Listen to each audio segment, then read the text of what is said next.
श्री हरिवंश महाराज जी। गुरुदेव, घर में सभी का भाव श्री जी की सेवा के अनुकूल नहीं है। कुछ दिन सेवा सहज से होती है, किंतु फिर एक असहजता सी हो जाती है। जैसे ही घर में खुशियां प्रतिकूल का वातावरण होता है, सेवा छूट जाती है, ठीक से भजन भी नहीं होता। महाराज जी, ऐसा क्या करूं?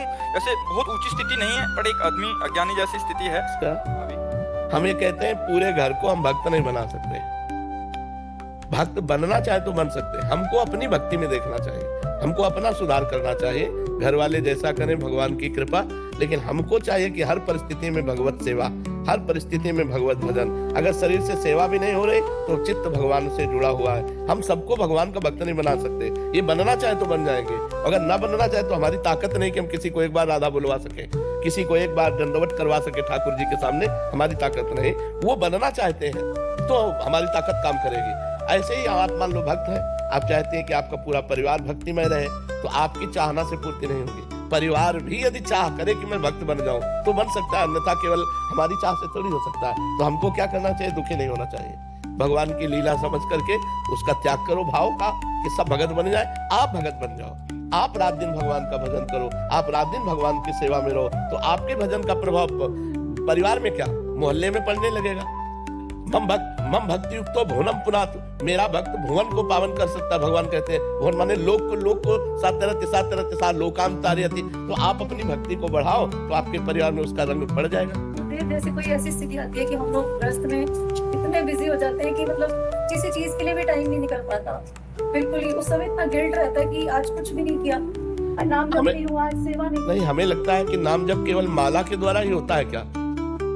अगर रसोई बना रही राधा राधा राधा राधा, सोनी लगा रही राधा राधा राधा राधा राधा, रिश्तेदारों से मिल रही राधा राधा, हमें तो लगता है भजन करना बहुत बढ़िया आनंददायक विषय है। कोई भी कितना भी बिजी जीवन हो, भजन नहीं छोड़ा जा सकता। और अगर बिजी जीवन में भजन छूट गया तो आपको माया इतना बिजी रखेगी कि भजन कर ही नहीं पाओगे। एकांत में बैठ के उसका चिंतन होता है फिर माया का, वो आए थे उन्होंने ऐसा कहा, वो करना, इसके बाद ये करना, इसके बाद वो करना, तो भजन किससे करोगे? मन और तन माया में लगे तो भजन किससे करोगे? तन माया के कार्यों में लगे और मन ठाकुर जी के चिंतन में लगे। सेवा छूट जाती है जैसे जिस हाँ तो करो ना, कितना भी बिजी जीवन हो, ठाकुर जी की सेवा भाव से होती है। जैसे आप लोगों को परोस रहे, पवा रहे हो, भाव आपके है, तो सब में ठाकुर जी तो बैठे हैं, रिश्तेदारों में भी ठाकुर जी बैठे, परिवार, ठाकुर सेवा कभी नहीं छूट सकती। ठाकुर जी के लिए जो तुम्हारे अंदर भाव है ना, वो सेवा कर देगा।